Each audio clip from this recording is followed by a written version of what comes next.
Hello, everyone, and welcome to Wowhead Weekly number 208. I am Annie, or Annie Fuchsia, a full-time streamer on Twitch, and also your weekly host for Wowhead Weekly. That was a lot of weeklies. We've got some news for you guys, both to do with retail and classic. But before we get into those, let me introduce my lovely co-host. Hey everyone, I'm Perk. I run Wowhead, and we've had a ton of fun covering a classic for you all. But we have some retail news also creeping back into the rotation as well. So, even some news that popped up after we did the notes for the week. So, we have news that is very, very recent, like the patch notes, which we will be discussing on this show. It is a Tuesday, so SAS is not around. It's not a regular time. So, we will not have a giveaway, but we're still very happy to be here and giving the show for you, even if it's not on the main day. Yep. And quick reminder in case you're here and have no idea why we are suddenly doing this on Tuesdays. For this month, I am promoted on Twitch for my channel on Thursdays, which clashes with the Wowhead Weekly time. So for this month only, we will be swapping it to Tuesdays, and then we'll go back to Thursdays next month as soon as I'm back from TwitchCon, because I'm actually going to be at TwitchCon at the end of the month. So as soon as I'm back from that, we will start having them on Thursdays. But yeah, TwitchCon is soon. Yeah. Sometimes, like, when you plan trips ahead, like months in advance, when it's suddenly just a couple weeks, you're like, oh, it's happening soon. Like, I'm traveling soon. And it's overseas as well. That's a lot of traveling back and forth because you have to go to overseas and then go back home and then go to BlizzCon again. Yes. I was considering to stay in the US between the two events, but I decided to have two separate trips. If I, for whatever reason, decide, like, hey, you know what, I kind of want to stay here for a month, I might do that. But for now, I do have flights for both my trips, so we'll take it from there. Yeah. That reminds me, I have to fix my ESTA visa as well. But anyways, enough about travels. I want to, before we jump into what we wanted to talk about the WoW news, I want to thank Caitlin Michelle for using the Twitch Prime here in this channel. Thank you very much, Caitlin. And I also want to thank, there was a couple resubs there, Tenno20 with his 19-month streak. Thank you very, very much. I really appreciate it. We really appreciate it. Thank you for supporting Wowhead. And Swiggy Sue as well with another long streak of 21 months. So 21 months of supporting Wowhead. Awesome. Time. Swiggy's sub is actually, I think, exact with how long I've been on Wowhead. So it's crazy to think that it's been this long. Yeah.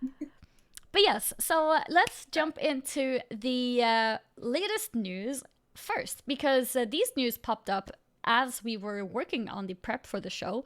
So as I was working on getting everything else onto OBS, Perk added this. So Perk, what happened? What did we just find out?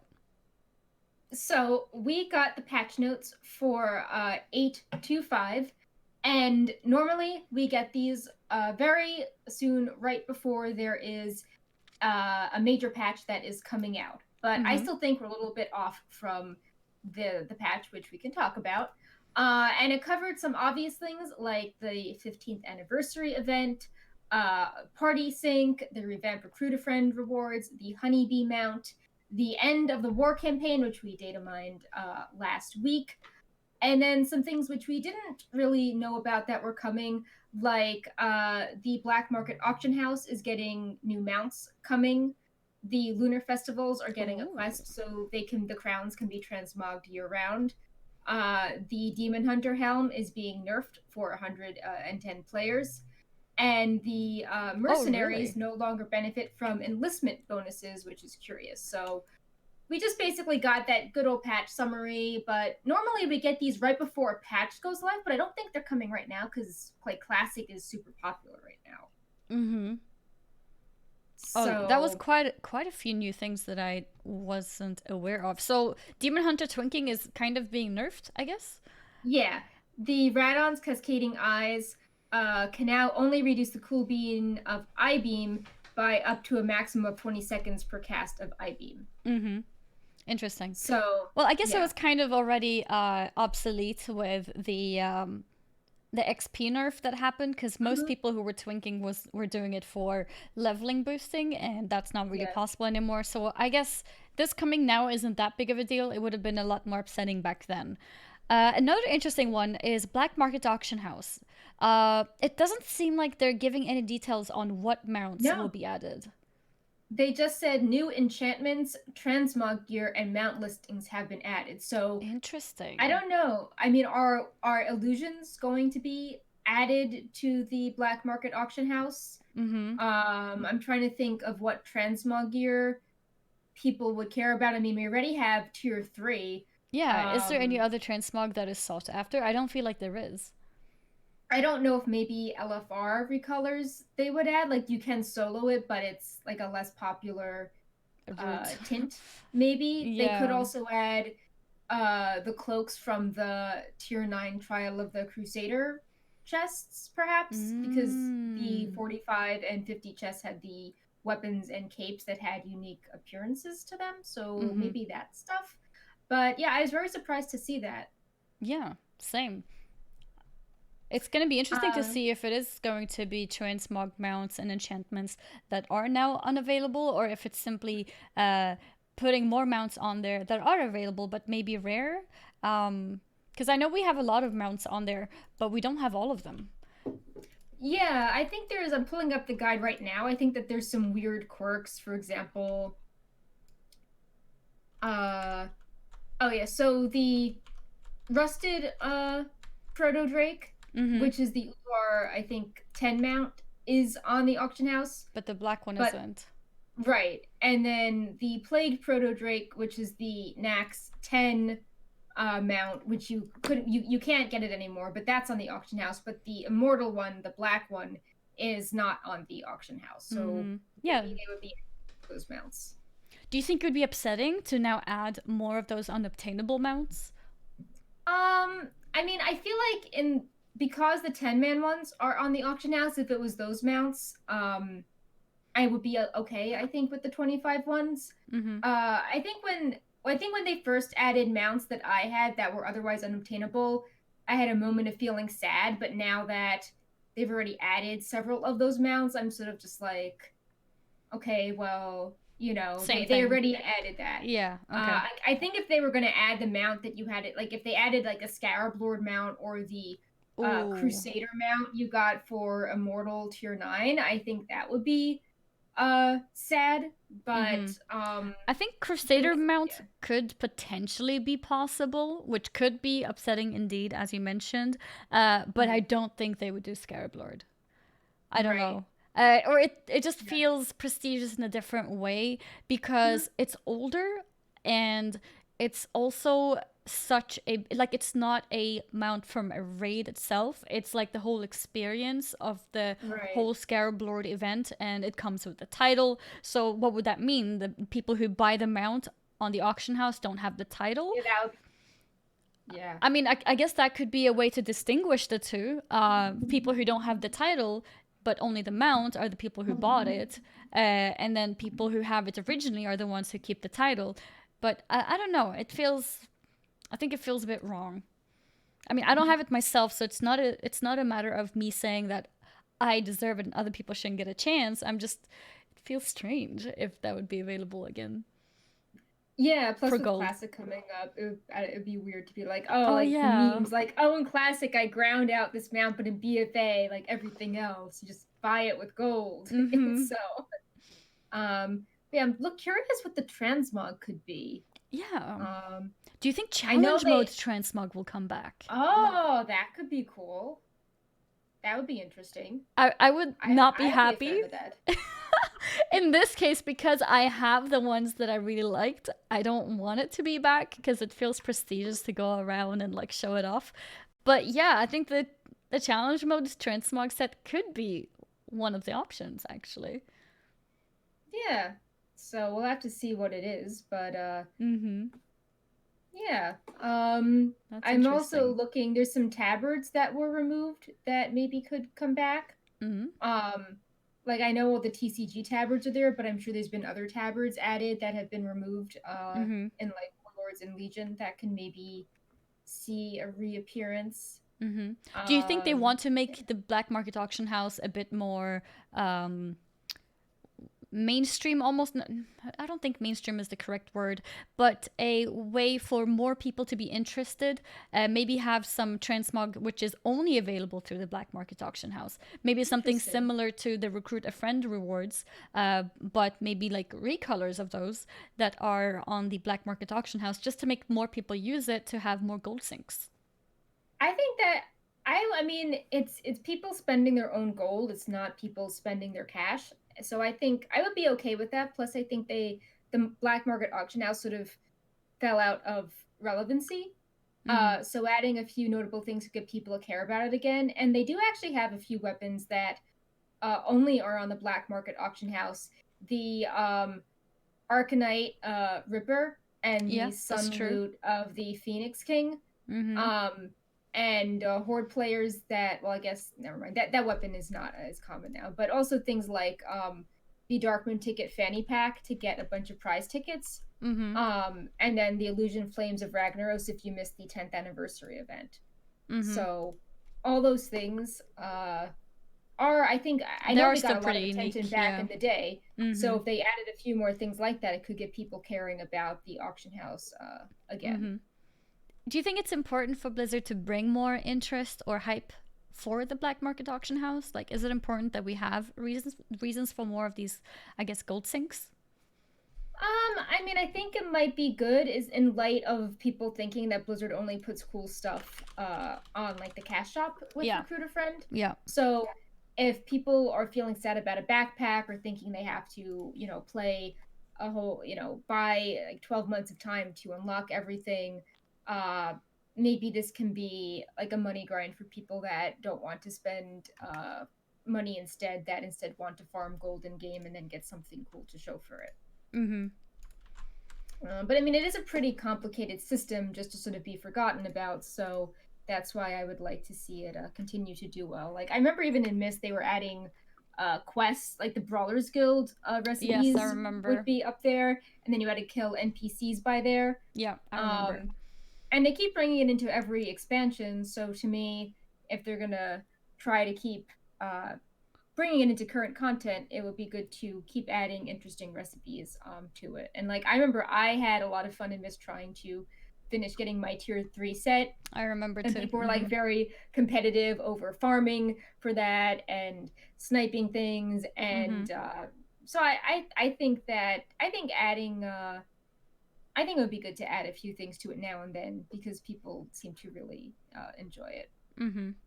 Yeah, I think it's a fun little mini game almost in the game to have that something that you're doing outside of your PVE or PvP, just something that you can do in the downtime outside of doing auctions or pet battles or anything. You have this little game of trying to find items that you are interested in, seeing if you can afford it, and the whole bidding thing against other players. Although on very popular servers, it's pretty sad because things become really, really expensive. Yeah. It could also be a way to get people to like log back into live now and then be like, "Oh, what's the new round of items that are up on your server? We need to Mm-hmm. check." Mm-hmm. Um, if they're concerned that people are playing classic more than live. Yeah. So, I also noticed your note here that says flower crowns are now permanent. oh yeah, so there's a bit in the notes that's like Mm. where did it go? Oh, embark on an adventure to complete the rite of the moon and help an old right pawn no, and help an old druid bless her staff of moonflowers. In return, she will enchant your flower crowns so they never die, and you can transmogrify them year round. Mm. That's cool.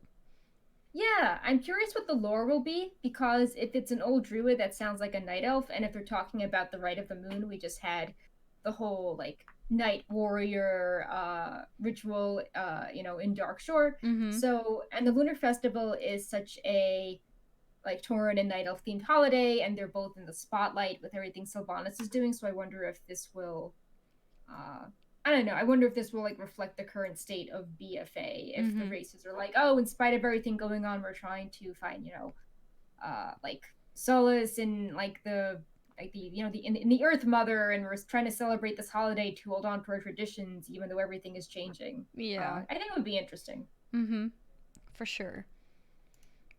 Before we go into the next topic, I just wanted to quickly thank Karaik or Karaisi, not sure how exactly to pronounce that, for the resub in the channel. I noticed it a few minutes ago and I realized that we don't really have anyone keeping track of those, so it's best that I thank you straight away. So, thank Yeah. you. Um, So yeah. when do you think this patch is going to hit? So, I think it would make most sense for it to be definitely before BlizzCon. And Mm-hmm. BlizzCon will be the first week of November. So now we're mid September. Are we expecting it in the next week or two? I feel like there's so much hype around Classic still that it would kind of get drowned in that. I think, for example, for me personally, my guild just started with Molten Core this reset, so it still Yeah. feels very fresh, and we still want to look at best in slot items and do dungeons and do raids. Like we're not exactly interested in going back to BFA just yet, and Right. I think they probably know that. I think Blizzard probably knows this, so I think they would probably wait until October at least. So when in October would it be? I don't know. It's hard So to say. Maybe somewhere in the middle. What do you think? I know. So Final Fantasy yesterday just announced their update, and they have some elaborate collaboration planned for an upcoming raid. And they didn't give a date, but they just said October. So I'm wondering if Blizzard would try to drop it around the time they thought that raid was coming in October, and have this end of the war campaign be like their response to whatever raid thing Final Fantasy is doing. I Mm. think that it needs to be at least a few weeks before, because I'm pretty sure the war campaign, which we'll talk about next, would end on a cliffhanger, and then it would be like, well, tune into BlizzCon to see what Yeah. we're going next with 8.3. Uh huh. And if they dropped it in the middle of like the BlizzCon virtual ticket hype or the highlighting the rewards and everything else, then Oh, we I haven't think been that would be told what interesting. rewards we're getting for virtual ticket. Yeah, we don't know that at all. Interesting. So Yeah, yeah, yeah. Uh huh. I wonder if the reward would like hint at where things are going next, or the war campaign, so they want to drop it after the patch goes live. Like there's been some speculation that there might be a Sylvanas Murloc. A And Sylvanas if that, Murloc? yeah, like a Murloc pet. Oh, So if okay. that was the case, then it's like, well, maybe she has a role. Like, we don't want people to speculate on the war campaign. Mm-hmm. So Mm-hmm. I don't know.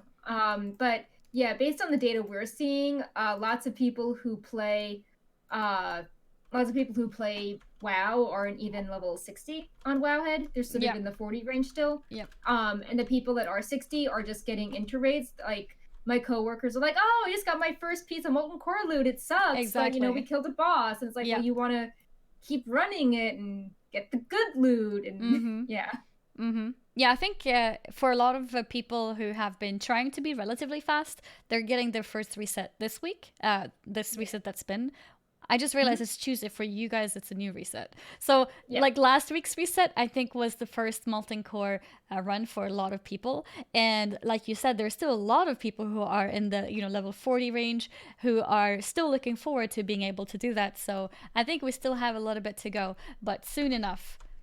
Yeah.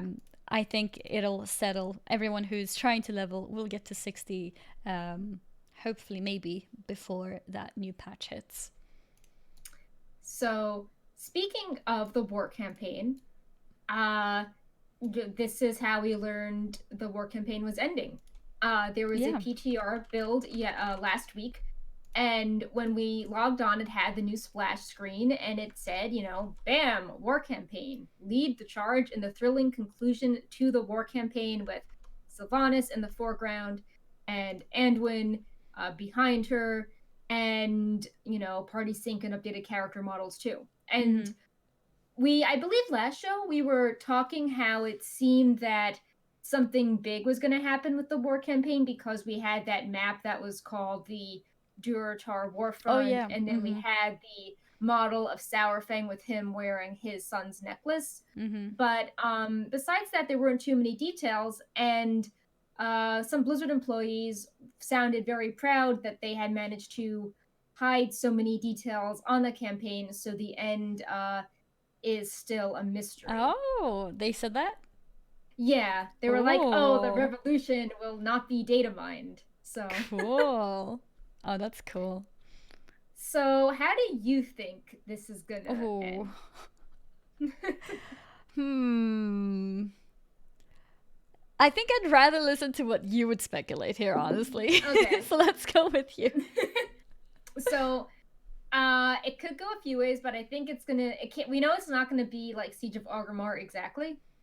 But No, I no, think it no will going start back to off Siege of Orgrimmar. I think it will start off like deliberately making parallels where everyone tries to rush in and they feel heroic. But I think there's going to be some sort of trap when we meet up with Sylvanas. For example, I think she will either try to kill us all, like how she trapped the Alliance in Undercity. Mm. So I think she will be happy to get the Alliance and Horde in one place and then try to um, damage us or take us to the Shadowlands.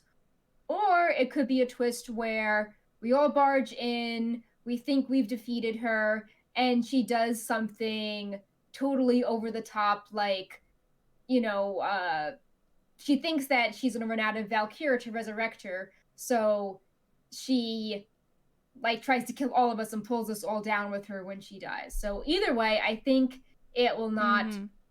end well for us. And there was an interesting line in the war campaign being like, we'll learn what the fate of the Alliance and Horde is. And that could be taken literally, like, oh, how are they going to stop fighting? But it could also be, like, will there be an Alliance and Horde if we're all dead at the end of this? Mm-hmm. Or, or what's the speculation surrounding the factions sort of dissolving and, different lines being drawn in the future. So I don't think we're going to end with like, Sylvanas just being in chains and, Sourfang leading the horde and everyone So being no happy Garrosh and peace. 2.0. No. No. But I think that either she's going to be expecting us and try to um pull us down with her in some way, try to enslave all of us, Mm-hmm. or um she won't expect us to defeat her, and when it seems that she's about to die, she will do something outlandish like have her Valkyr enslave us or do something drastic to save herself. Hmm. What if she's And even happy with killing herself as long as she kills us? I think that she could be okay with that. Mm-hmm. Um, especially if she views the Shadowlands as hell, then Mm-hmm. maybe she would be happy to take us with her because she could have us like fight in the Shadowlands to, eradicate whatever was so horrible for her in the afterlife. Like she keeps Mm-hmm. saying that her goal is to like master death or to defeat death. So maybe she wants us to be weakened or trapped in this death sphere so we can fight in this other realm. Mm-hmm. But yeah, we will have to see. This also is making people think that uh, when people are like, "Oh, the war campaign is coming to an end," people are like, "Well, will there be a patch after 825?" And I think the war campaign ending doesn't necessarily mean the expansion has to be over because the expansion is about Battle for Azeroth, not, the war campaign. The war campaign is like a side story that is weakening both sides as Mm-hmm. N'Zoth is, you know, in the Pulling the background strings. doing horrible things. Mm-hmm. So I don't think we're ending with 825, but I think that like the war campaign charade will be over, and whether we're super weakened or dead or whatever, we will have to deal with N'Zoth in 8.3. Mm-hmm. Yeah, I feel like in one way or another, because we have been fighting each other a lot, Horde versus Alliance, and because of the war campaign as well, like you said, sort of leaving both sides crippling, not really helping. I think 8.3 will force both sides to have to look at things different. Whether that's going to be helping each other, maybe not exactly like that, maybe not a Garage 2.0, but I think our focus will have to shift. Either with some kind of surprise with Sylvanas doing something very unexpected, or maybe something with N'Zoth. I guess we'll see. I don't think, I like you also said, I also don't think that 8.25 will be the end, because I don't think just having a story wrapping that part will be enough of an expansion. I feel like it needs one more last thing. right. I also feel that there's all this hype that, oh, like soon you will learn what Sylvanas' motives are, and we had so many cinematics for Jaina and then Nashatar for Ashara that I think uh it would be interesting to get some cinematics for Sylvanas that, if there is a plot twist, would explain some of her motivation that they purposely have kept a secret until now. Mm-hmm. So it would be weird if she didn't get her, batch of cinematics or quests or stuff Yeah. explaining Yeah. her character building. Mm-hmm. So another thing that was getting people talking about the what was happening at the end was the fact that Blizzard added some very large encrypted cinematics, and Oh a lot of people's yeah. first reaction was that, right, Paul, what are you doing? Everyone's first reaction was that these were very long cinematics, and they were likely going to, they're so long, like all these crazy plot twists are going to happen at the end of, the war campaign, and that sounded pretty crazy and awesome to us. But then, as users were pointing out, when we look closer at the estimated length of the cinematics based on their file size, there were two of them, and they lined up near perfectly with the first two Sourfang cinematics, Lost Honor and Old Soldier. Mm-hmm. So I don't know, that might be too much of a coincidence. Yeah. And Blizzard has done things like add like the Warbringer Ashara cinematic into the game, Into or the game. Yeah. Sylvanas. So I don't know. I mean, either way, it's interesting because if they're brand new cinematics, we'll have some crazy stuff going down. But even if they're just bringing the Sourfang cinematics into the game, I think that will be useful because it It still means implies we'll be something. Yeah. getting like Sourfang character development. Mm-hmm. It implies that he's going to play a large role and they are relevant to what is happening uh, in that part of the war campaign. Mm-hmm. Yeah, So definitely. So it may not I be just as exciting as two brand new cinematics, but it still implies something, which is nice to know. Uh, yeah, I just hope that it's not. I don't want people to be upset, being like, "Oh, Blizzard promised us cinematics and they didn't deliver oh them." Like yeah. like they're purposely encrypted. We guessed the length of them, Mm-hmm. and people were really happy, like, "Oh my god, like a 6-minute cinematic! Like, can you imagine everything that's going to happen?" Because the Ashara cinematic was like Yeah, it was one like 1 minute. 2 minutes. Yeah, Yeah. it was really short. So Mm-hmm. I don't know. Either way, I'm sure it will be interesting, and I think it's also, if they have this plot twist that doesn't occur in a raid, I think that could be interesting for the future because so many times you have to go to the raid, even on LFR, to see the culmination of the story. But it seems with this, they're using like Warfront tech to have the story be more accessible to everyone. Mm-hmm. Like, we don't have to queue up for a raid and like raid Sylvanas as a boss. Like, it Mm-hmm. seems more interesting, like another medium to tell a story in having a large group of people storm Orgrimmar without having to have it in a raid setting for loot. You know, if it was those two Sarfang cinematics, then the question is, why were they encrypted? They've done it in the past before. I Okay. guess they could encrypt them as well to be like, okay, well, it's like why they encrypted Sourfang wearing his necklace. Maybe they don't want to give too many hints that Sourfang is going to play a big role in the war But that would be campaign. like a model change, right? Like this one is Yeah, just putting a cinematic in the game. It wouldn't change anything. We've seen the cinematic, right? right. But people could say, oh, they usually, when they add an existing cinematic, it's because that character is important, or like there's a Yeah. pivotal Okay. NPC. So maybe they don't want confirmation that Sourfang like would have a quest series or something big. Mm-hmm. Okay. But yeah, I guess we'll see. Yep. We Um, will see indeed. Speaking of weird NPCs and people leading to conclusions, last week Blizzard added this night elf that looks undead, and it led to a lot of commotion. Mm-hmm. Uh, called Amara Lunastar, but I'm not sure it's what people are thinking she is. People were very upset that she has, red eyes and looks pale. And is this another example of Sylvanas raising night elves? And we still don't know why Delaran and Syrah, changed allegiances so drastically. But she's not, unlike the other NPCs, she's not really wearing battle armor. And she has the black hair, which you don't usually see on all the night elves.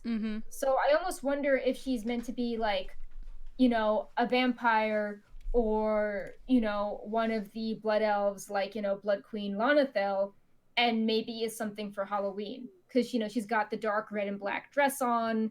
She's pale. She doesn't have any shoulder armor or gloves on or a helmet on, unlike the other elves that have changed.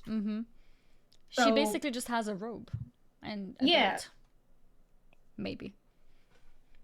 So I don't know if she is Halloween related. And then we data mined some vampire broadcast text also with her that was like, only blood can quench my thirst. Your flesh smells delicious. And that does sort of fit the vampire theme. So I don't know. So that's why, if there's so much controversy surrounding this random NPC, I can sort of see why Blizzard is trying to hide as many details from the war campaign so they can't be misinterpreted.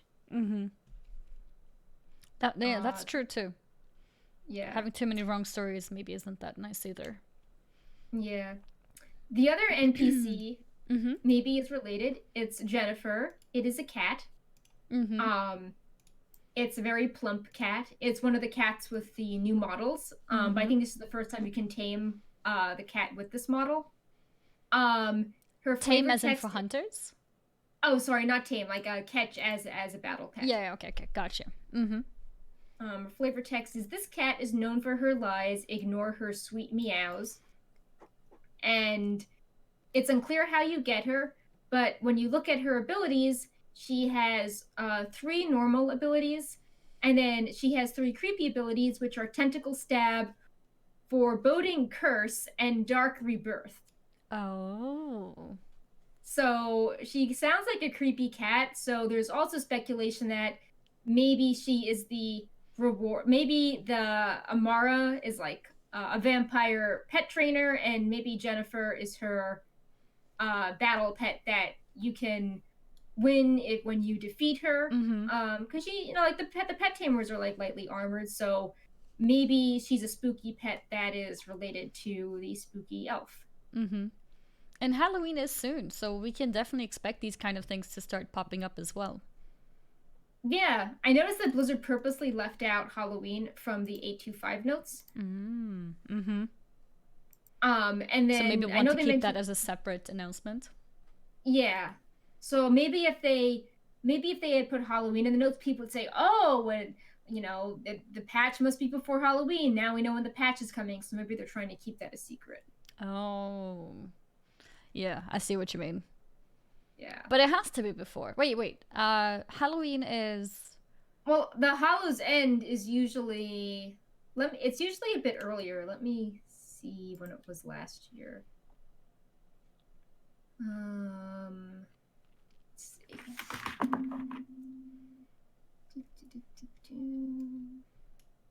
Oh, so Hallow's End started October 18th last year. October 18th. Okay. So around mid-October. Yeah. Is when we could expect it. And yeah, I mean, I'd say we're expecting the patch before that, right? Or maybe just around then. Yeah, I'd say mid-October the latest. So I suppose we'll see. Yeah, somebody in the chat, Caitlin, just said that it's going to be the 18th this year again. Okay. So maybe they didn't want to say that Halloween, if they said that the pet and that stuff was going to be for Halloween, people would start assuming it's on the 18th. So maybe they're trying to be vague. Yep. When was that Final Fantasy expansion? Oh, they usually don't say until later, but they were implying sometime in October. Okay. So, because they didn't give a date, people are thinking it's late October. So the 18th could take some attention away from it if it's around that time. Okay. Yeah, So, well, I guess we'll see how that will unfold very soon. We have another change mentioned to do with retail about a quest change. So people may have noticed, especially the island expedition quests, when you pick them up, you may find it hard to know where you're supposed to turn it in because it tells you the next step of what to do rather than where you have to be. So they've added this quality of life change. Let me show a picture of it too, where it allows people to click a button to see where the quest will end. Yeah. So not too much to share with that, but Blizzard, I believe, talked about this a few patches ago, around the time they were making the changes to the portal rooms, and were saying they wanted to add this in an upcoming patch. So here we are. Mm-hmm. And yeah, I think it should be helpful for a lot of definitely. people. Mm-hmm. I think it was quite annoying for some people because it would tell you to take certain portals, and then you're just busy being confused. Like, why am I supposed to take this portal? Especially after you take it and you realize that the portal kind of extended your trip. Yep. And you're like, oh, was taking the portal part of the objective, or could I take a shorter route on my own that didn't require me to go through the portal? Exactly. So this way, it, just a small quality of life change that makes things a little bit simpler. And I think with Party Sync coming, and the ability to do more stuff with low level groups, it would be confusing not to show Final Destination. Like, suppose you were told, like, oh, take this portal. It's like, well, I don't want to take this portal because my friend doesn't know it yet. I'd rather just travel with my friend to the final destination. Mm-hmm. So, exactly. Yeah, I think this is just a good, simple change all along. Nothing too confusing there. Mm-hmm. So you can also, so it's not a change which is permanent, so to speak. It's a change where you can swap between the two. So you can choose to have it tell you what portal to take, or you click it and it shows you the final destination.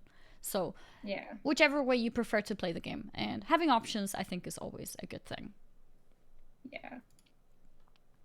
So this next topic was one we were discussing last week, and then Blizzard revealed them in the data after our show. The recruiter friend, mounts, pets, and transmog were highlighted in a blog post, and then with the PTR build, we could actually add them to the site as opposed to them just sort of being mysterious question marks. So the set looks really cool. There it is. There's so many details. Indeed. It does look it's like really cool. They took like a twill set, or one of like the grade level sets, and but made it high definition.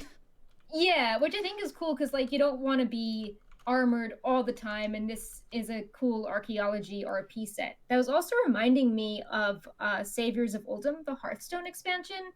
Like Blizzard is trying to always have like little hints with both games. Like they're not obviously the same game, but it's nice how they reference each other. So I feel like all of these Uldum archaeology type things were referencing that expansion.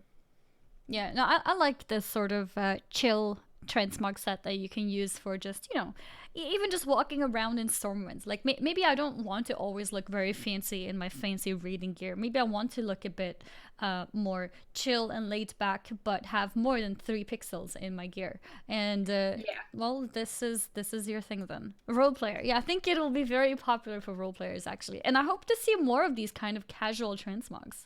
Yeah. And I love how there's a backpack with the set. Yes, because the back piece. Like so many times when there's a cloak, it's just like a flat sheet of paper. And I hope that the backpack being a 3D, blob, for lack of a better word, means that they have the tech to have more interesting back pieces in the future. And I also want to specify, I'm not saying this as in like I am 100% for having things behind payment or whatever, that you should rather pay money than to do raiding. What I mean is a lot of times when things are introduced as a, let's say, store mount or something on the store in general, when it shows a new type of whether it's a mount or gear, it kind of always gives a hint of something that we can expect in the future. So having this set shown doesn't mean that I will need this exact set, but it makes me excited to know that we're probably going to get more of these kind of chill like transmog sets for the future in the game as well.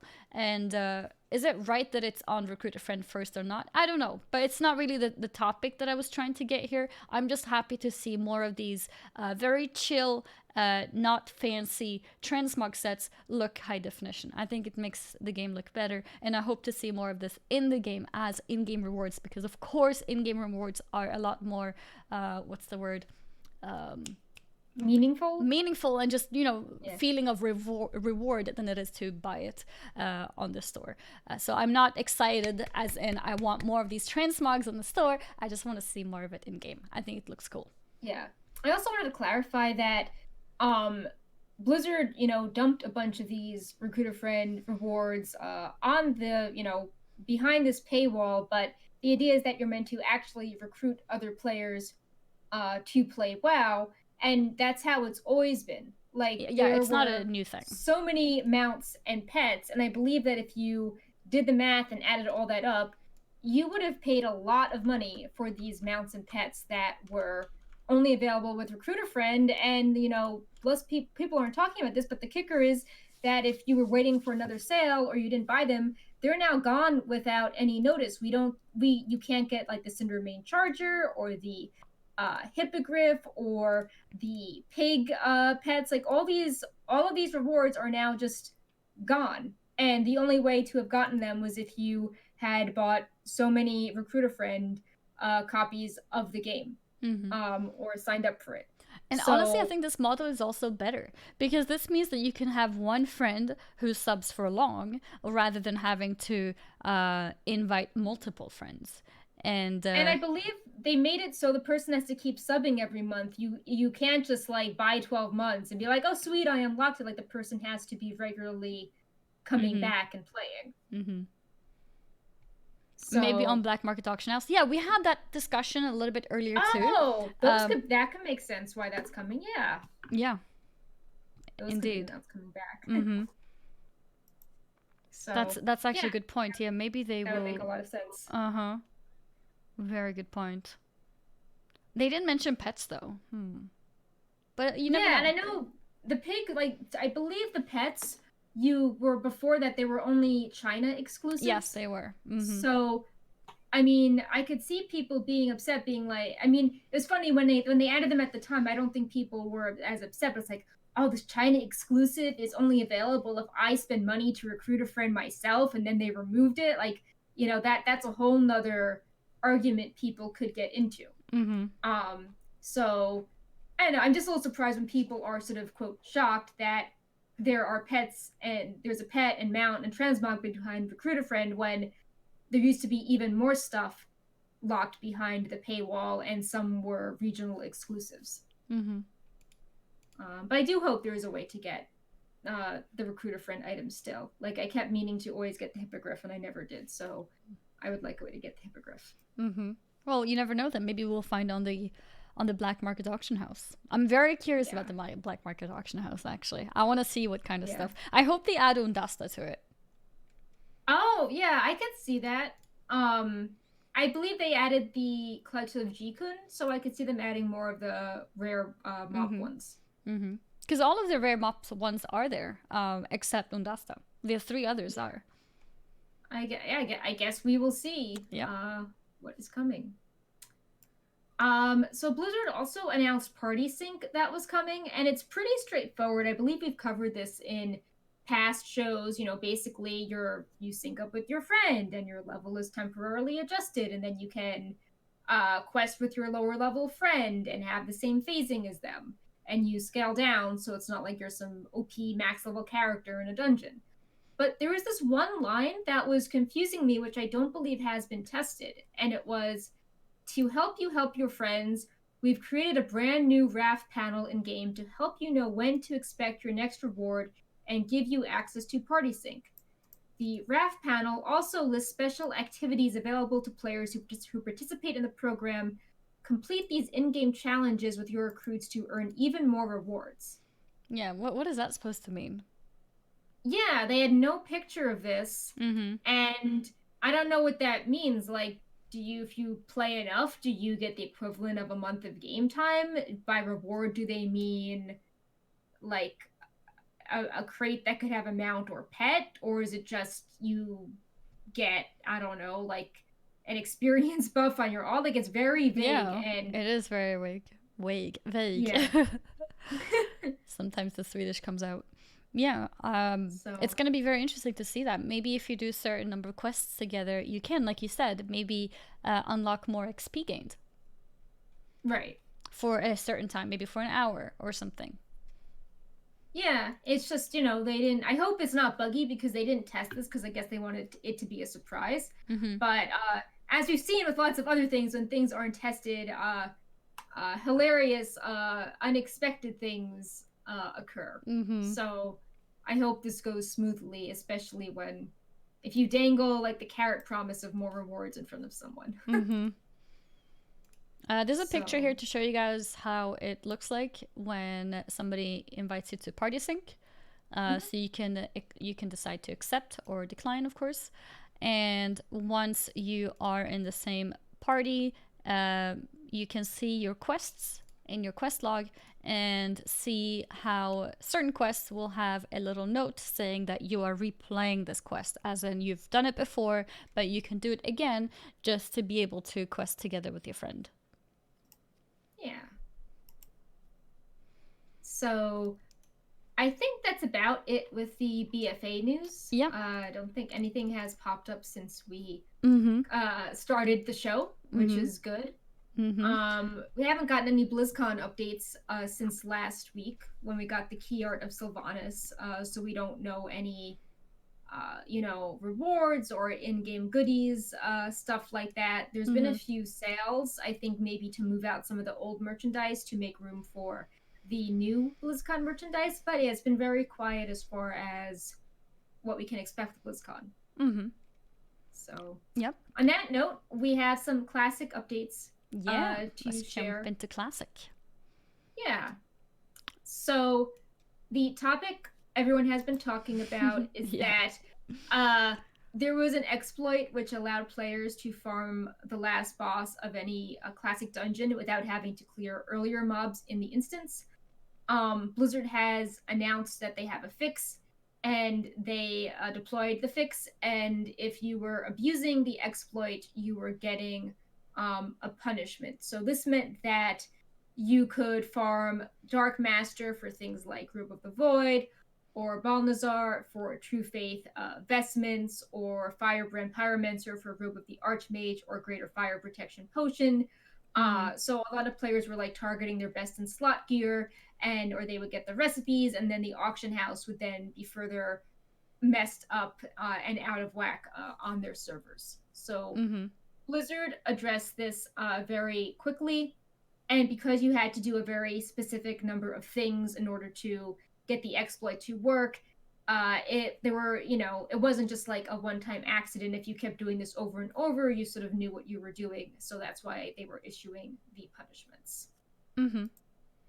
Did you have any was your server impacted by this? Were you suddenly seeing people like running around, or like expensive things on the auction house, or were you pretty much unaffected by this? I did notice. I'm not sure if this is due to this layer abusing, but I did notice that there were some people, certain guilds, that had epic mount and all had multiple rare items from last bosses, and I always just assumed that they just play a lot, and I mean, Right. which could be the case. I mean, sometimes if you play a lot and you're lucky, you do get a lot of those things. But it's interesting now because I haven't taken notice yet if there are notable people who are banned from specific guilds or not.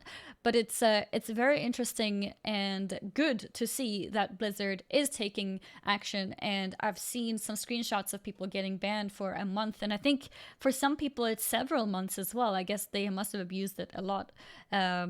And that's good to see because it ruins it. Yeah, it's not just you. It's a ripple effect where the server is impacted if you're suddenly able to put a lot more things on the auction house, Mm-hmm. or it affects progression, stuff like that. Yeah, like if everyone has best in slot and everyone has, especially because this exploit was also possible to do, I think, I might be wrong, in raids. If that's the case, then you can get like every piece of gear that you need and not need to play the game for months. And I think there were even some people who admitted to abusing this and they had been bored of WoW because of this, because they pretty much had everything already and they had tons of gold and they feel like they have nothing to do in WoW anymore. So it just shows how if you abuse all those things and get everything, it may not mean that you can even go around and show it off because you'll just get bored of it. And Right. Which is sad. Like people really want to do some, so like people do something that will risk their account, and then the end result is that it's not fun because they just got yeah, everything. yeah, yeah, indeed. Did you find any specific people around the guilds that you've seen? I have not seen that so much. I just was following along. I saw some Reddit posts where like I got banned for over a year, and I Reddit. heard about a year as well. Do you think it's true? I don't. I mean, like Reddit was like, here's the guy photoshopping, like 10,000 arcane crystals, and I don't think I feel like maybe we've got some Photoshop going on there. Yeah, I wasn't sure either if I believe it. Yeah.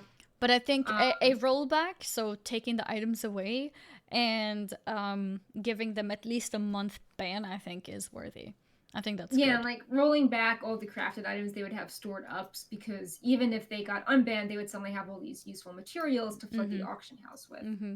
So remove stuff earned during that time period Mm-hmm. so they couldn't use or make money off of that gear.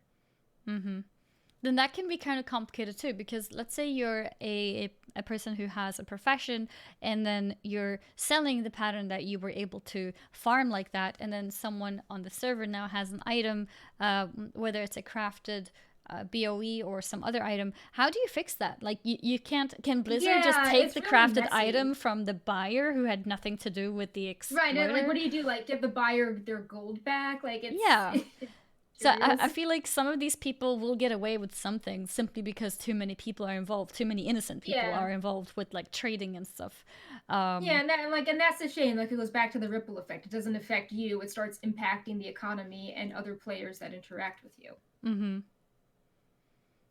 So, but yeah, we don't really want to get into the exploit too much because Blizzard doesn't really promote the exact details. But yeah, just basically there was an exploit. It's now fixed, and they are taking action on this. Mm-hmm. And it wasn't something you could usually do by accident. So if you did this and then you kept doing it, it's pretty clear cut to take action Yeah. against people. Mm-hmm. Another kind of funny hotfix which occurred is that uh, there was a command to increase the nameplate range in Classic WoW, and Blizzard had it so they thought you could not change it in Classic to keep all players at 20-yard nameplates. But if you typed in the max distance in scientific notation, Mm-hmm. the game would accept it. So the nameplate range could be like 200 yards instead. Oh, it could be that much? I didn't realize. Okay. Yeah. Now I understand the hotfix. But I wish you could have still had it at like 30, 40. Because as a ranged Yeah. caster, especially if you use add-ons that show the dots on top of the nameplate, it's kind of annoying if you have to be 20 yards away when you have, abilities that do 30, 40, and you rather want to avoid certain AoE abilities around bosses. But I guess if it was 20 back in the day, then of course they have to hotfix it to that. Right. I mean, maybe that's the pro and con of range. Like, if you're a melee, you can get cleave more, but you see the names of everything, or like you see everyone in PvP. And if you're ranged, you are farther away and out of danger, Mm-hmm. but you can't see the nameplate of the thing you're attacking. Mm-hmm. So maybe that's meant to be the trade off. Mm-hmm. It's just funny. It's like, oh, if you type this in scientific notation, then it works. Yeah. Apparently, they fixed it 3 times and people found workarounds, and now Yeah. there is no workaround anymore. Yep. Now it's bulletproof, Brightpaw proof. Or Yes. maybe not. Maybe you should put Brightpaw on this. Brightpaw, do you want to type in scientific notation?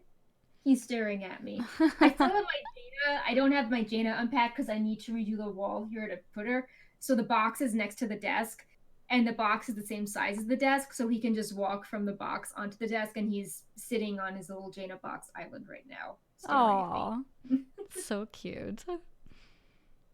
So these next few news topics are things that are not coming in phase one that people were unsure about because of some other there were some inconsistencies, Mm-hmm. and we now know that these things, even though other later patch things are at launch, these things are not at launch. Mm-hmm. So the first thing is the Sunken Temple class quests are not available in phase one. People thought there could be because if Blizzard was using 1.12 itemization for things, a lot of loot's very overpowered, and it would make sense to have these entry level items available. Um, it's not like in vanilla where you had a bunch of badly itemized things. These really good Sunken Temple rewards occurred, and then like 6 months after that, Blizzard redid itemization, so dungeon rewards were good. It's like the dungeon rewards are already awesome at classic launch, so people assumed that the Sunken Temple rewards would also be in because there wouldn't be Yeah, much need to, to have them get later. right. But Mm-hmm. they are not at launch, so because they were all added in 1.7 or 8, the likely reasoning is that maybe they're going to be coming in phase 4. And Mm-hmm. a lot of people are disappointed because they're like, well, like what's the point of getting these because I already have like all the really good 1.12 versions of dungeon rewards and these are not as good. Mm-hmm. Um so, and there's some, like, for example, the Diamond Flask is really good for warriors, and the Devil's Sore Eye for hunters. Whisper Walk Boots are really good for rogue PvP. Mm-hmm. But yeah, so it makes sense based on when they were added that they would be in phase 4, but then it also doesn't totally make sense that you have a bunch of good loot already Yeah. available. Mm-hmm. Because this loot at the time was meant to like precede the really awesome dungeon revamp, and now it's going to be after. So it's just like a weird clash of like vanilla and classic changes, Mm-hmm. not totally lining up. Mm-hmm. But yeah, a lot of Because people were now these disappointed. quests won't make. They won't be like, wow, they're available now. People will just be like, well, I don't really need to do them anymore. Yeah, exactly. Mm-hmm. So Yeah, I think it would people have were made sad. sense to have them before, especially because you can do these at level 50. And this is not vanilla, this is classic, so everyone is going for level 60. Or, well, not everyone maybe, but most people are. So having things that are usable at level 50 won't feel as special, I guess. Yeah.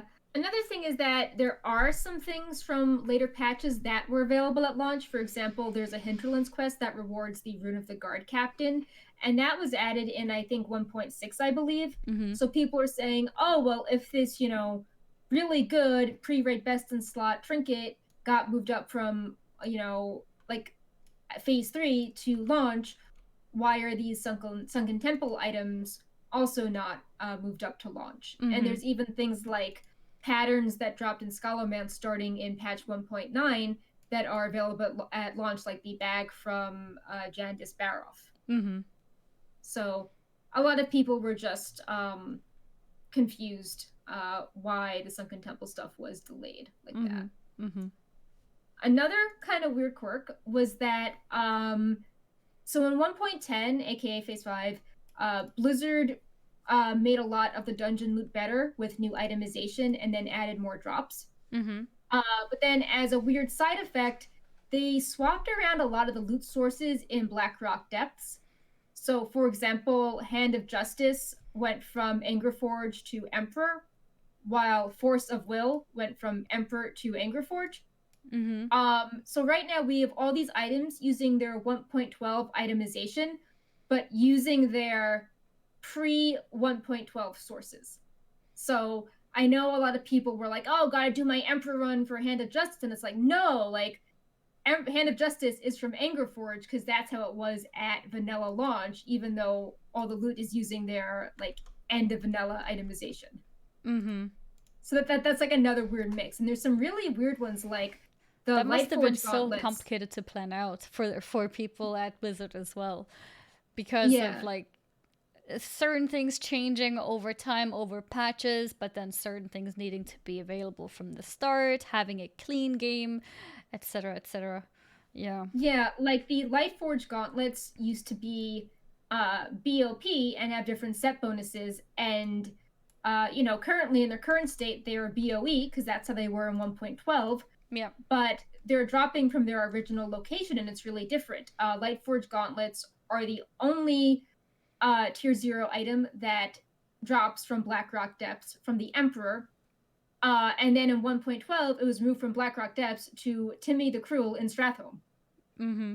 So that's like a really big difference. Yeah. If people are, like trying to farm Timmy for the Lightforge gauntlets, like, oh, oops, even though they've got their BOE itemization, they're from like the original guy. Yep. So we've been trying to keep track of those. Find all these weird discrepancies. Mm-hmm. Or it's weird to be like, oh yeah, this item has its really good, 1.12 itemization, but it's from the 1.1 boss, even though that's not how the 1.1 boss had the crappy version of it. So it's all these weird things. And like the Savage Gladiator set is all from one boss, and before it was split out among 5 bosses. Mm-hmm. So like I know Blackrock Depths is a really big instance. Yeah. And you definitely don't want to be doing a run to farm certain bosses only to have it be the wrong loot. So you definitely want to take note of all that. Yep, definitely do. And then the third thing, which we're still working on updating, is that we learned that a lot of the Argent Dawn and Timbermaw Hold rewards, which were added in 1.6, the Phase 3 stuff, they're not available right now at launch. So things like Enchant Bracer Healing or Enchant Two-Handed Weapon Agility, all that stuff is not, you cannot buy them from the vendor now. Which again was confusing because the items like Grin of the Guard Captain coming in 1.5 and the Fellcloth Bag from 1.9 are in the game at launch. And when Blizzard had that, statement that, painting in broad strokes, Thorium Point and Jintha Allure will be available in Phase 1. We want to make the rewards available when it makes sense to do so and feels relevant to invest in available content. People interpreted that as, oh, well, if they want, if all the Molten Core loot is available at launch, then maybe Timbermaw Hold will have all the recipes as opposed to being wildly incomplete. Yep. So this led to a lot of confusion and a lot of people having to revise their best in slot list or grinding up and then going, hey, I'm an enchanter and there's nothing available at Argent Dawn for me. This sucks. And I think we need another post also clarifying Thorium Brotherhood, because it looks like the same story where the recipes available at launch are around, but then the recipes added later aren't in yet, such as the very important item Nightfall, which is a great debuff weapon. And it's just confusing because I there's all that fire resistance gear from Thorium Brotherhood, and which is very useful for Molten Core. Right, and it's sort of it's not really added in consistently. Like it's, I believe the wrists, the Flare Core wrists, the Flare Core gloves were added at launch, so you can buy them now. But then things like the other Flare Core pieces were added in different patches, so that's coming later. But going by Blizzard's statement that, oh, we're trying to group things by when it makes sense, people might think, oh, well, they didn't split up Molten Core loot among 6 patches, like they added everything at the start, so therefore they would also have the reputations be complete and at the start, but that's not the case. So I mean, I see why it's just confusing when they do things like put the Molten Core loot from 1.5 and 6 super early, but then they don't do that for the reputation rewards. It's just inconsistent. Yeah, no, I think inconsistencies will always not make sense. And when you can't refer to the old classic to have an idea of what will be available and what will not be available, I can see how that will just be more confusing than if everything had been in. from the start. And some of these examples that you've given us actually do make sense if they were there at the beginning, because they would have a bigger impact than being added later on. So Right. it is interesting how they may have made these choices if they were, carefully planned out, or if some of these things just weren't really thought about because they were lower prio. It's yeah, it's Right. an And while you interesting could topic. argue, you could Mm-hmm. be like, oh, well, maybe they didn't want to add in these recipes because they would be too transformational. Like, if Nightfall was available at launch or, this agility enchant. But then it's like, well, you made all the Molten Core loot available at launch and gave people like a pre-raid best in slot trinket just from doing a quest. So Mm-hmm. that argument about withholding items because they would impact the boss progression too much doesn't hold up. No, So it really doesn't. yeah, so I'm trying to work really hard updating the site as much Mm-hmm. as possible, but it's Mm-hmm. definitely it is frustrating at times when you Mm-hmm. see the inconsistencies and you try to do the best with the information available, and Mm-hmm. then when you actually look at the data, you're like, oh, this isn't following the exact logic. Yeah. But yeah, we're trying to update stuff as fast as we can, Mm-hmm. and you can use the Wowhead client to update data, so we can get a better sense of what is actually dropping from those end game bosses. That's how we were able to sort out the BRD thing so quickly. We're like, well, our records show that we thought it would be dropping from this boss, but all of our data uploads show that this item is actually from a completely other boss. Let's look into this more. Could this be So why sometimes when I look at items in Atlas loot, it shows the wrong loot for the wrong boss? yeah, that's actually related. People were like, "Oh, like Wowhead and Atlas were showing Hand of Justice from the wrong boss." And then then we said, "Oh, we changed it." And then they're saying, "Oh, well, that can't be true because this add-on is showing that Hand of Justice is from Emperor." And we're like, "Oh, no, that's the same situation. They're Yeah, yeah, showing yeah. they're showing how things were Mm-hmm. in 1.12, Mm-hmm. not how things were in 1.1." Interesting. Because it's funny that you say this now because everything suddenly makes sense. I was using Atlas Yeah. Loot in game and it was dropping from the wrong boss, and I was like, "This is so confusing. What is going on?" And I checked on Wowhead, and then it actually showed from the correct boss. And I guess that's because you guys have the client which is picking up information from people, so you can update it that way. But that's good to know. That's good to know. I was wondering why it's sometimes showing the wrong loot. Yeah, and there's a few other inconsistencies, like the Magister. Something with Magisters drops from Postmaster, Mm-hmm. not Heartsinger, and LBRS has a few things with High Lord Amok and the Rosewine Circlet, and there's like three items that switch location. I don't understand why, because they just bounce from different boss, Mm-hmm. but it is something I've been trying to document Mm-hmm. and fix as fast as we can. That's interesting. So yeah. One more So I thing. wonder, Mm-hmm. yeah, I wonder in phase 5 if they're gonna adjust the drop rates or not. Because I don't know, but That right could be now it's confusing.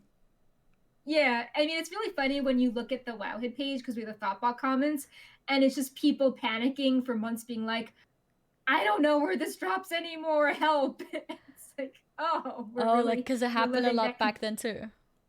yeah, because Blizzard, they undocumented changed all the locations of BRD loot in patch Oh, 1.10, and okay. it wasn't in the patch notes, and people were just like, did this item change too? Like, Yeah, people yeah, are yeah. only confused on these items. So Especially if you're I did, unlucky. Then you become yeah, more unsure. Like, does it really drop from this boss? Is it from a different boss? Like, I, yeah, I had a tank in my guild try to go for the shield from, ooh, I forgot what boss it was. I think it was in UBRS. And apparently he went for 35 runs before he got it.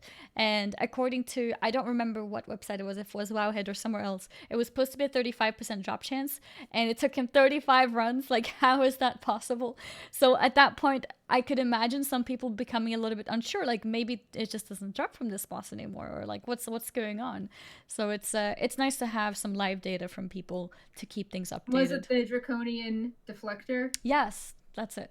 Yeah. So I mean, that's the thing with the data. Like, we have 99 reported kills of the boss Uh because huh. most of Wowhead users are not max level. Uh-huh. Of course. So if someone gets lucky, they're gonna run to Wowhead and upload their loot. But That's so true. but it's Yeah. but it's like that's not a big sample size. So that's why like if there's like a weird summon boss and we only have like 2 people that uploaded loot, you're gonna Yeah. have very high drop rate percentages. Yep. So So the more the people, more the people better. that upload, the better it gets. Like I just checked now, and the drop chance for that shield is down to 23%. Okay. So it's going like, down already.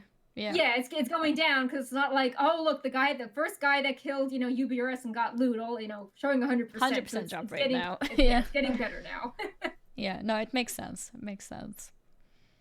It also helps us show things that are from weird outdoor bosses. Like I know we pulled in Thoughtbot data for a lot of schematics that only drop from elites, so it's showing like Terrar and World Dragons, and it's like, well, we pulled it in from Thoughtbot, so we would show something, but if you upload data, then we're going to show even more people it drops from. Yeah. Then it becomes more accurate. Yeah. I might have a post planned on like how to use the client again, just because I keep answering the same questions about it, and I think I just need to like keep reiterating myself to get the point across so people aren't mad at the site for things we can't control. I think most experienced players understand it, but I can imagine people who are less experienced to become upset when things don't make sense. On Reddit sometimes they're like, oh, like Wowhead doesn't have data yet for this like level 63 mob nobody has seen. And it's like, it's weird because like we can data mine items in advance, but we can't data mine their sources. We need the client data for that, so I could see how an unfamiliar person is just like, well, all the pages look the same to me. Like, how can you get one thing but not another thing? This sounds weird. But yeah, so related to Classic but a little different, today actually, in a few hours, you can help celebrate the 15th anniversary and charity by buying a server blade. Yeah, I have a picture of one of those too. These are $300 each. It's not an auction. I thought they were going to be an auction, but they're not. They're just, you just show up and buy it super fast. And these were all the money will go to the Pencils of Promise charity, which increases quality education for children around the world. And they build schools, and they serve more than 100,000 students in Ghana, Guatemala. And all of the money from the sale will go to the charity, which is cool. And if you're like, what is a server blade? This looks very cool. Brightpaw, why are you? Oh, I heard something. I wasn't sure what that was. Was that Brightpaw? Yes, that was the cat. Oh, so cute. It was. These are part of the hardware that provided the processing power to run WoW from 2010 through 2016. Brightpaw, what are you doing? He's like, I want a server blade to sit on, mommy. You cannot buy a server blade that hosted a specific realm, because multiple realms were hosted on one blade. Is that the reason? Yeah. Okay, because I saw a lot of people being a little bit sad about that they couldn't pick a specific server. Yeah. Well, I guess there's like multiple servers on it. I guess that maybe explains why it's only 300, because I know when you get one that's for like the super ancient ones, like those go for tons of money. Yeah. You cannot use the server blade. It's not functional hardware, so you cannot host your own heavy duty stuff wants on broken hardware. I saw some people actually complain about that. Like, let's sell these really, really expensive non-functioning hardwares for hundreds of dollars, and like Blizzard, by the way. But it's like all the money's going to charity. So they're not really earning anything from it. So I think it's a cool little side thing. I think, so I also saw somebody in the chat mention that they're out of stock.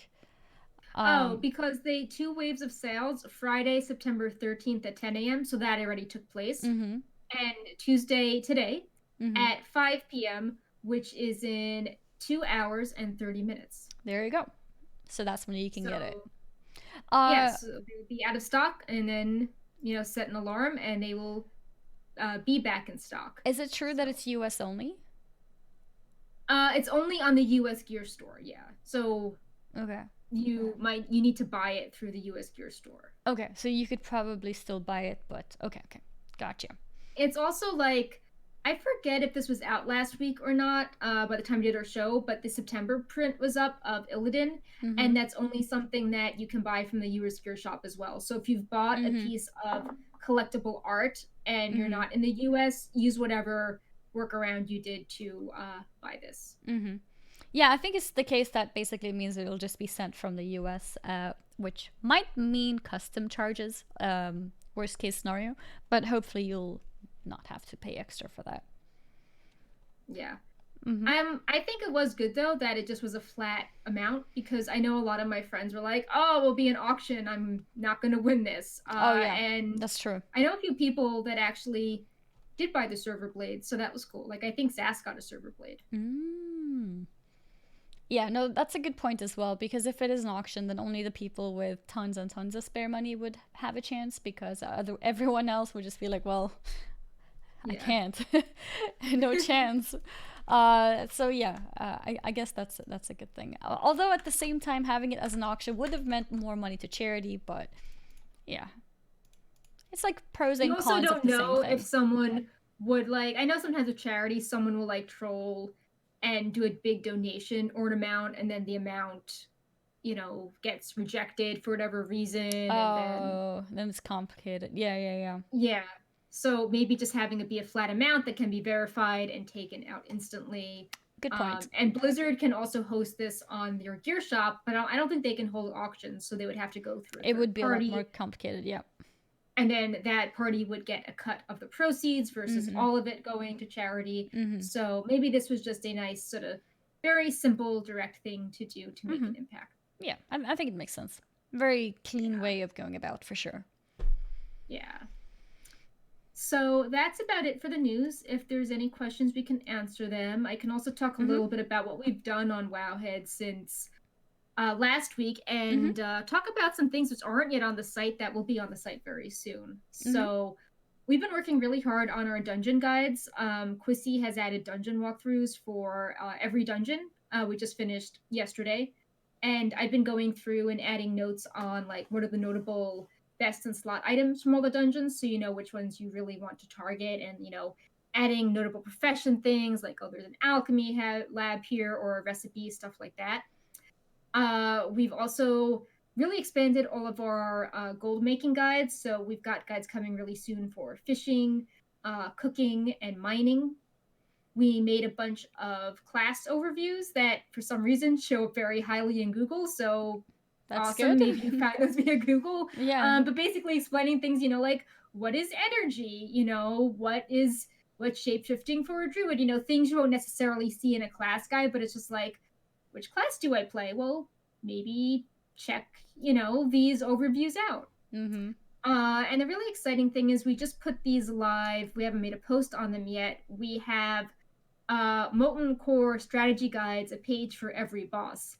Going into useful things that each class can do. Because, you might be like, oh, you need a class that can decurse, but it's like, well, who decursed in Classic? So, for example, will be like the following classes can break Magmador's Panic. A warrior can use Berserker, if a dwarf priest has Fear Ward, a shaman has Tremor Totem, like all these little things you would forget about. Or they'll be like, oh, classes with a talent can stand farther away. And you're like, oh, okay, what's the talent? So we list out all those things so to take them, especially if you have utility in Classic that you don't have in BFA. We just want to be like really crystal clear on that sort of thing. That's awesome. So those pages are live and going to be highlighted very soon.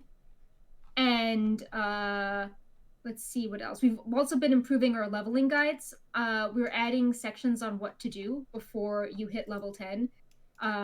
These are live on some pages. What things to make sure you do.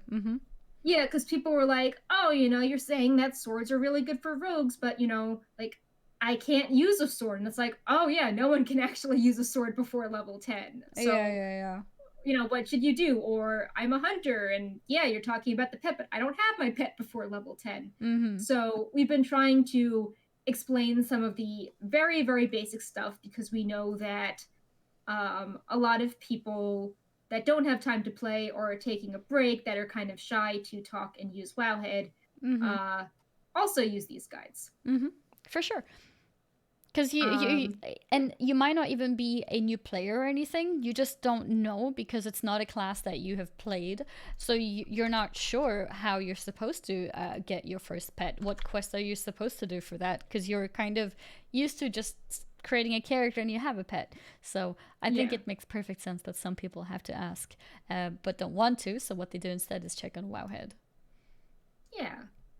And we have some cool developer tools coming pretty soon. We've noticed that like a lot of third-party sites will take a picture of a Wowhead talent calculator and put the image in their guide, which is very fast, but it's not very like useful if you want to mouse over and see names of talents. So we are adding the Oh. functionality where you can just embed the interactive Wowhead talent calc on your own other site. Oh, that's So like cool. you can mouse over everything and it will show you the tooltips, which I think will Oh, be, very way useful. more useful, and Mm-hmm. you don't have to like crop and re-upload the image. You can just paste this nice professional looking thing in. So I'm Mm-hmm. excited about that. Mm-hmm. And even more exciting is that this is still in testing, but we think we found a way for the Wowhead client to track your character's talents and stats, and you can import it into our gear planner.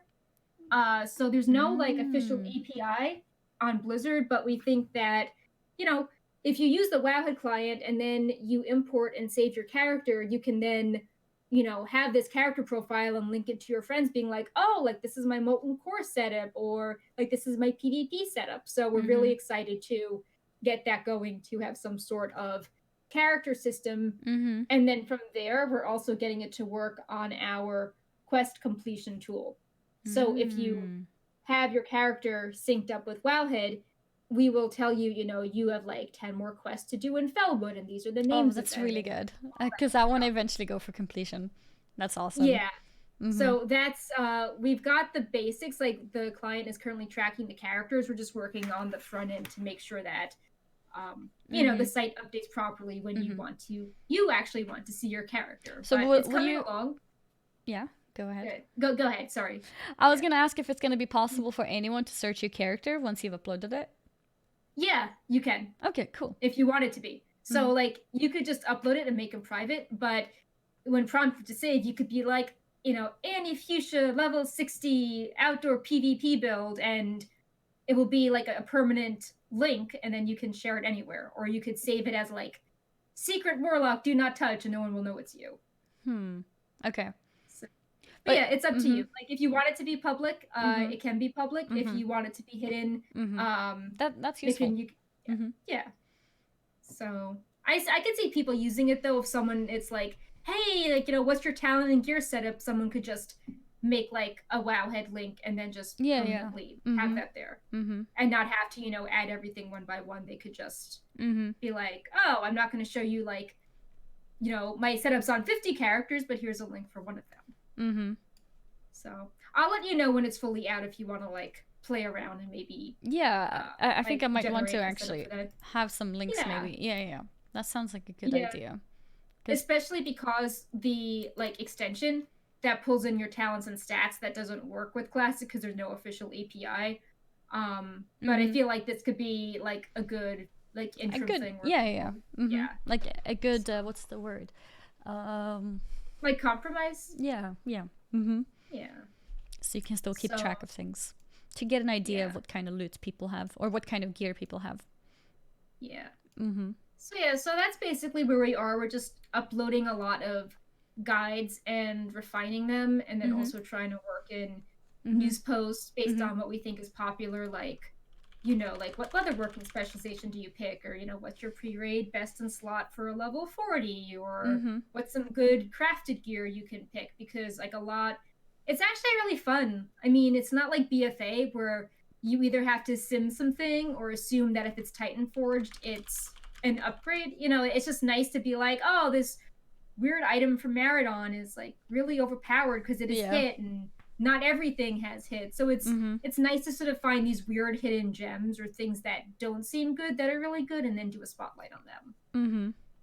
Like as a warlock, I'm sure you've been all like, oh, random stacker with shadow power, and Yeah. you just don't have that in BFA. It's not like, oh, look, this green is my best on slot, but in classic, you get really It excited happens. over Mm-hmm. yeah, over random stats. Mm-hmm. For sure.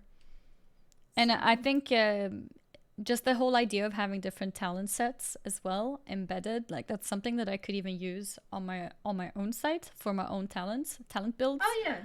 So I think that's really cool because people come in and ask me like, you know, what build should I go for, and then I show them my build, and then they're like, oh, but I'm level 40, and I'm like, oh, yeah, leveling build should probably be a bit different. So there's like so many different ways of doing things, which is cool. So it's nice to have a way to keep track of those kind of things with Wowhead.